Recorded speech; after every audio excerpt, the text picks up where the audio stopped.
Hi everybody, नमस्कार. Welcome back in this video. आज तपाईहरुलाई एउटा भिडियोमा ई सेवा एप सम्बन्धी जानकारी ल्याएर उपस्थित भइसकेको छु. धेरै मानिसहरुलाई ई सेवा अलि अप्ठ्यारो लाग्ने गरेको छ, तर यसमा त्यस्तो धेरै अप्ठ्यारो विषयवस्तु भनी केही पनि छैन. अब सहजै चुटकीकै भरमा यी सेवा चलाउनको लागि यो भिडियो स्किप नगरिकन एकपटक हेर्नुस्. तपाईहरु यी सेवा सहजै चलाउन सक्नुहुन्छ. अब ढिला नगरिकन लागौं भिडियोतिर लाग्नुभन्दा पहिला यदि तपाईहरु यो एपमा नयाँ हुनुहुन्छ, यो च्यानलमा नयाँ हुनुहुन्छ भने च्यानललाई सब्स्क्राइब गर्न चाहिँ नभुल्नु होला. यस्तै जानकारीमूलक नयाँ भिडियोहरु पाउनको लागि तपाईहरुले उत्प्रेरणा दिनुभयो भने र कमेन्ट, लाइक, शेयर गरिदिनु भयो भने नयाँ जानकारीमूलक भिडियोहरु पनि ल्याएर आउने नै छु. लागौं भिडियोतिर. सबभन्दा पहिला तपाईको मोबाइल फोनमा भएको प्ले स्टोरमा प्रेस गर्नुस्. यसरी यहाँ तपाईले यो इन्टरफेस देख्नुहुन्छ. यो इन्टरफेस भित्र recommended for you, suggested for you, communication भनेर विभिन्न एप देख्नुभयो.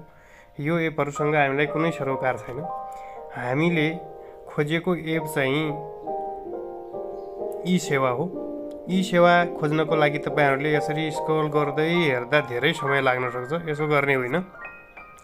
यहाँ search for application and game भन्ने छ, गेमिङ भन्ने छ. यहाँ ट्याप गर्नुस्. ट्याप गरिसकेपछि ई सेवा लेख्नुस्.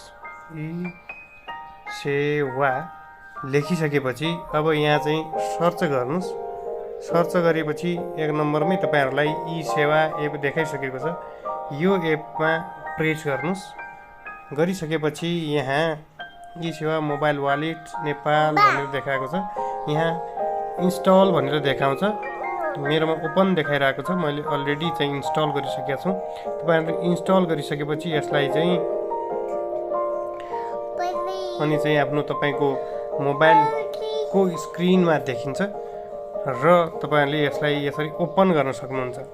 अब ओपन गरिसकेपछि तपाईहरुले यहाँ विभिन्न फिचरहरु देख्न सक्नुहुन्छ. लोड मनी, यसमा चाहिँ ई सेवामा पैसा राख्नको लागि लोड मनीमा जानुपर्छ. सेन्ड मनी, पैसा अर्को ई सेवामा पठाउनलाई.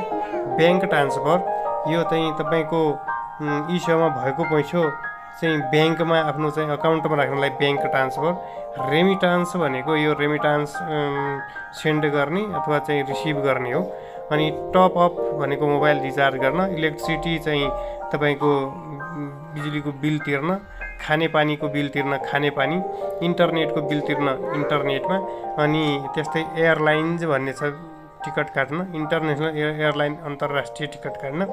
अनि होटेल्सहरुको, अनि गभर्नमेन्ट पेमेन्टहरु, केबल कार, अनि त्यस्तै गरी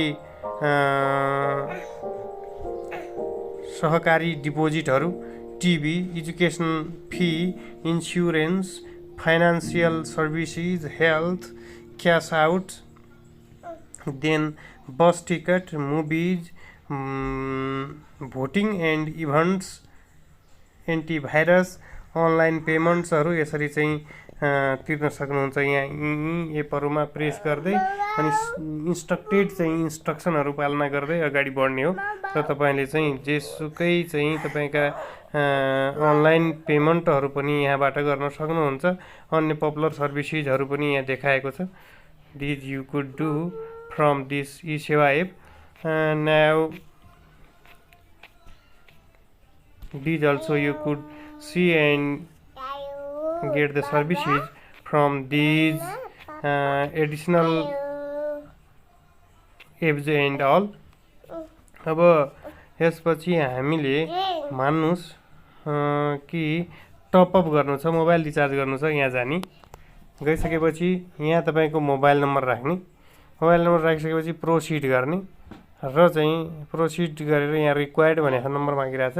अनि चाहिँ तपाईको कन्फर्म गरिसकेपछि रिचार्ज हुन्छ. हस् त, मलाई लाग्छ तपाईले चाहिँ यी सेवा सम्बन्धी यथेष्ट ज्ञान पाइसक्नु भएको छ. केही चाहिँ कन्फ्युजन छ, केही कुनै चाहिँ गरेरै देखाउनु पर्ने छ। कुनै पेमेन्ट त्यस्तो तपाईलाई आवश्यकता पर्यो भने तल कमेन्टमा लेख्नु होला। I will prepare next video as your comments. Thank you.